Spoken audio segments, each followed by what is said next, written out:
Welcome back, everyone. Today got a rare opportunity to share with you not one but two guns. We're doing two guns in this one video because they are built by the same builder and were built as a pair originally, as near as I can tell.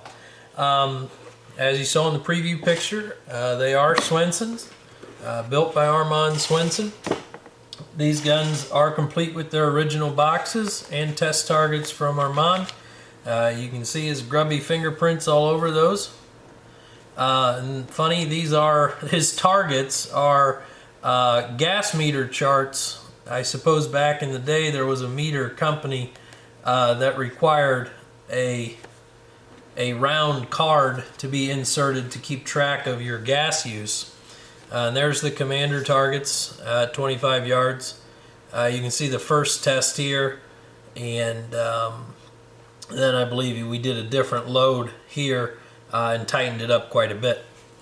The government test target is quite impressive. These were all shot handheld by Armand at 25 yards and would have come with the guns when he built them. Let's get them out of their boxes here. So these guns are both marked on the frame here, of course. AD Swenson and then blank space California. That would have been between his Gardenia and Fallbrook shops, which gives us a pretty good clue as to these guns being built in the 73-74 time frame. That lines up well with the manufacture dates on the Colts themselves. The government model is possibly a very late 72, early 73 gun, and the Commander is a very early 73 gun. So these guns were in all likelihood bought brand new and shipped to Armand to be built. A lot of Swenson collectors will tell you there's no two Swensons built alike, so you can imagine a pair from him won't be a true pair. And the only difference between these guns, other than obviously one being a commander and one being a government, is the grip safety. So this is a modified, the original grip safety has been modified to accommodate the ring hammer of a commander. And this is a commander grip safety that he dovetailed in a extension to make it the length of the government part. So that part is really the only difference between them. Both guns have the K-frame sights installed. Front sights are brazed in place and staked in place. Both guns have their arched mainspring housings, 30 LPI checkering, squared guards, checkered fronts. They both have a short aluminum trigger with an over travel stop in it and with a staking or pinning of that screw. Interestingly, also these guns do not have the slide matting on them. They both have welded up Colt barrels, refit Colt barrels, and they do fit very tight. Both guns are marked R on the shear pin of the rear sight. That's the first initial of the last name of the gentleman who commissioned them. The government also has an R here where you would often find a barrel positioner pressed and soldered in. This gun does not have a barrel positioner, never had a barrel positioner, and in all likelihood when Swenson refit the frame and slide and then welded up and refit the barrel, he deemed it didn't need one, but had likely decided to mark it there. Markings on Swensons are kind of all over the map to begin with, so you kind of get what you get in that regard. Both have nicely hand beveled magazine wells, serrated rear of the slide, finely cut. They both have, a serrated filler for the GI dovetail, which Swenson did on slide tops that were not matted. Just both beautiful condition guns, both wearing a Swenson ambidextrous safety, which there's no city in California there. Both of them are blank, just say California. Which I believe he received the patent in 1970 for the cast ambidextrous safety.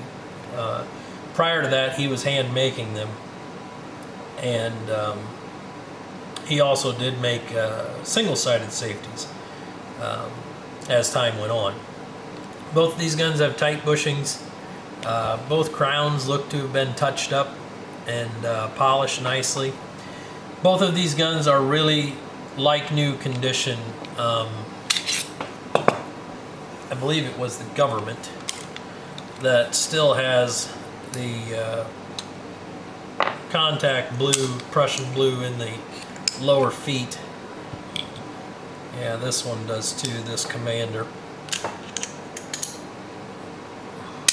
So you can hear that snapping out of lockup. That's a tight gun. Both barrel hoods also have a gap in the back where he welded them up so you can see brass in the chamber. So it's acted as a bit of a loaded chamber indicator for you to visually inspect if the gun was loaded. Both of these guns again have the customer's name inside of them, and it is hard to make out, but it is the name Roush. The Commander actually says Roush #2 in the dust cover, and I believe says Roush on the pickup rail. Yes, on the pickup rail of the slide. I don't know who Mr. Roush was. I don't believe it was Walt Roush, as these guns, I believe, would have predated his relationship with Armand. Get this one apart. I can show you it is also marked inside. Sorry for going out of frame there. Trying not to launch parts across the shop.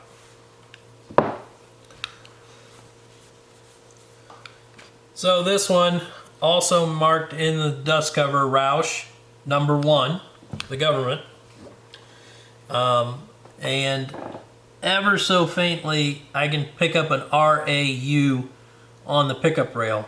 This one has quite a bit of the Dykem or Prussian blue on the barrel feet, which Armand would have put on there to prove contact to himself in the shop with the slide stop pin. Really exceptional pair, really rare to find a pair from any of these old guys, because most guys were getting one gun to do it all built.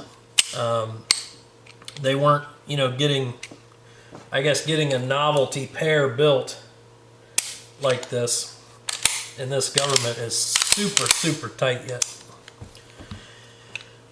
Both guns really are. So these will be heading to market. If you guys have any questions, feel free to reach out via the website. I'm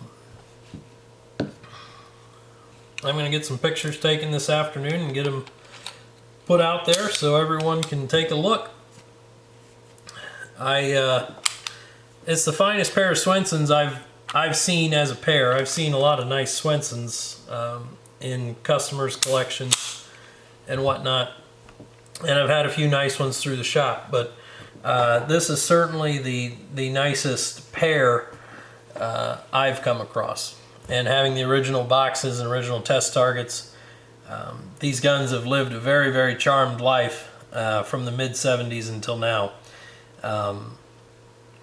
I would wager that both of these guns, any carbon in them is from the test fire at Armand's shop. So if you guys have any questions, feel free to leave them below in the comments. Also, follow the channel. We'll keep bringing more custom handgun content and the occasional rifle to spice things up as it becomes available. We appreciate you. Thank you.